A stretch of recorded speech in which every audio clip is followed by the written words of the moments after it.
আরে, রাস্তার মাঝখানে এত বড় একটা সোনার ডিম পড়ে আছে কেন? এটা কোথা থেকে আসলো? যাক, বড় একটি সোনার ডিম পেলাম। এটা নিয়ে তাড়াতাড়ি বাড়ি যাই। হায় আল্লাহ, আমার সোনার ডিম থেকে তো বাচ্চা বের হচ্ছে।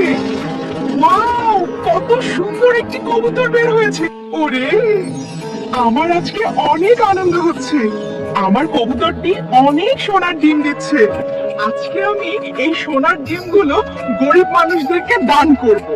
তারা ডিমগুলো পেলে খুব খুশি হবে। গ্রামবাসীরা, আজকে থেকে তোমাদের সব অভাব দূর হয়ে যাবে। আমি তোমাদের জন্য সোনার ডিম নিয়ে এসেছি, এগুলো তোমাদের জন্য। আজকে আমি এই কবুতর আর এই সোনার ডিমগুলো খেয়ে ফেলবো। তোর এত বড় সাহস, তুই আমার ডিম খেয়েছিস, আজকে তোকে মেরে ফেলবো। ওরে বাপরে, আমি পালাই। আরে আল্লাহ, এখন তো আমাদের কাছে একটিও ডিম নেই। এখন আমরা কি করব? বন্ধুরা, তোমরাই বলো।